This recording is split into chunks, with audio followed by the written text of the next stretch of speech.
disconnected from the source of their food. People were starting to really connect with the roots of where their food came from.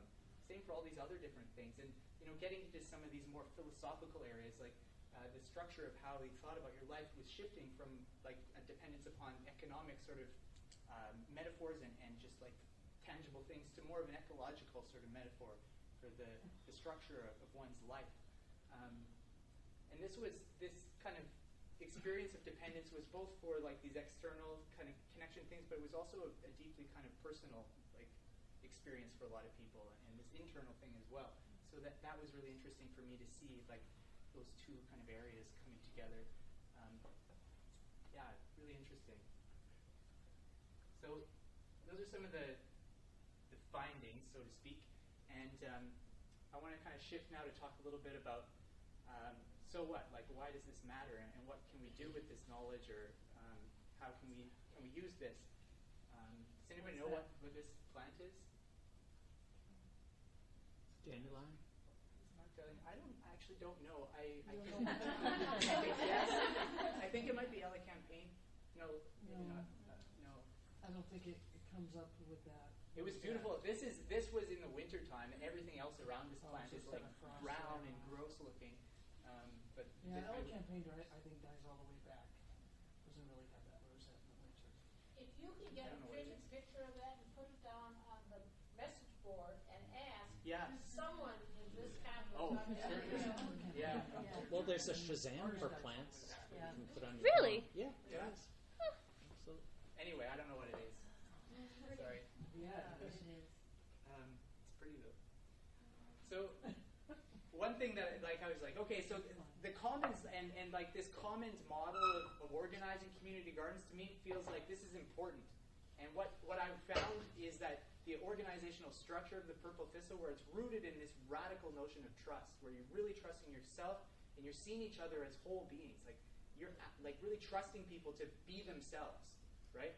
And when you trust people to be themselves, they become themselves. And if you ever meet Matt Hearn, the thing that really strikes you about this man is he really like expects you just to be whoever you are, and he kind of radiates this thing that makes you that. Like you just become yourself, and it's this sort of trust model. So creating spaces in the city where we can really try to cultivate that kind of a relationship, to me, feels really important. And these food commons are interesting spaces to try to do that in. And so I feel like if we were to have even just small little food commons in every little neighborhood close to commercial centers where we could have a space for people to come together to be able to grow some of their own food, we could start to try to cultivate this really profound relationship of trust in our communities and create a center for people to come together in a way that's outside of some of the more dominant power structures of the city. And I think that's important. I think we should do that. I also think that these commons could be really interesting on school grounds as ways to explode out the walls of the learning institution and create spaces for people to come together from different walks of life to share knowledge. And what happens at the Thistle is that all kinds of interesting people come together and talk to one another and learn and share in this really kind of creative, open environment that's driven by each other's curiosity. So instead of it being, here's your textbook, let's learn something, it's like, what are you interested in? Here's a space, go out and do that, and find people who can help you do it. And if we were to create these kinds of spaces more often, I feel like we'd really be creating profound learning environments instead of really disempowering and disengaging learning environments. So I feel like there's power in the commons. I want to say that. I also think that people can do stuff. People can design their own communities. People can be involved in creating the places they live in.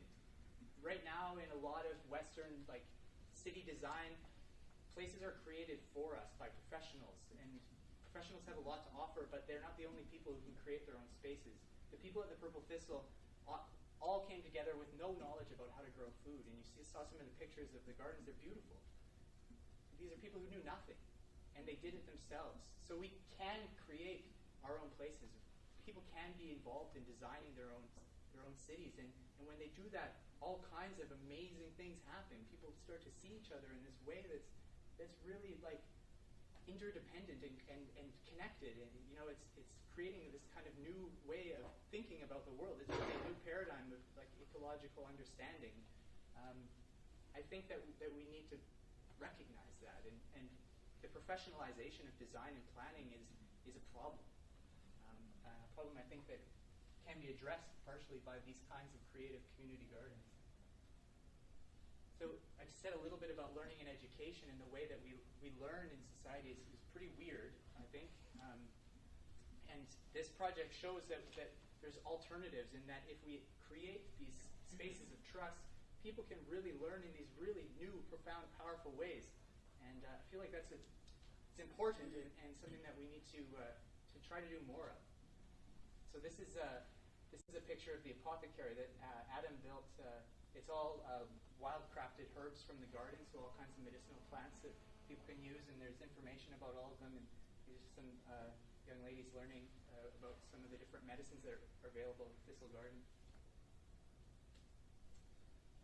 The other thing that I found and that I think is really important is just the experience of urban life is often really disengaging. So Vancouver is an interesting city. It did this report in 2012 that showed that most people in Vancouver feel really isolated and alone, and that was the big thing for all the funders that year, that people just are totally like isolated and alone. And they had these crazy statistics, like 40% of people in Vancouver suddenly felt like they were just like really lonely. And being involved in these kinds of places shifts the experience of community for people in this really kind of profound way, where they started to really feel connected to one another and really working together to meet each other's needs. And so the experience of interdependence and the experience of like resubjectification. So this is like a term that Doreen Massey uses to talk about the geography of responsibility. Like, we need to recognize that we're rooted in a place and that we can actually like make a difference in that place.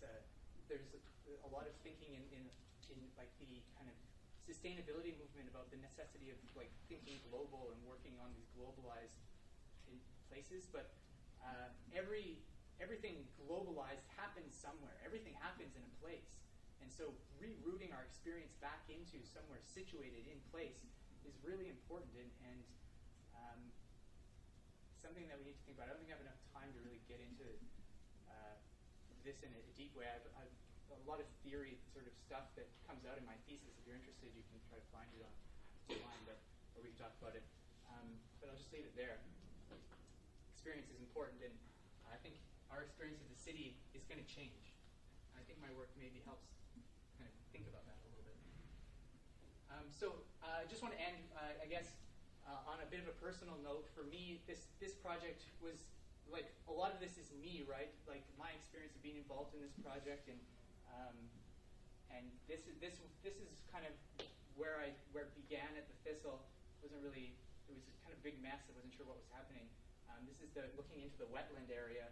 It was just a dump site. We pulled about 2,000 pounds of garbage out of there, all kinds of used condoms and needles and couches and broken windows and everything else.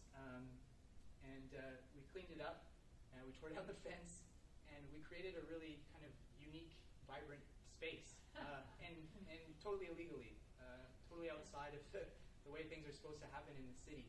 And in the process of doing that, I learned a ton. And I think we just need to start doing more and really recognizing that this sort of thing is really possible, and we don't need other people's permission to do it. We can do it ourselves, and that this has shown me that. So thanks for the opportunity to get presented.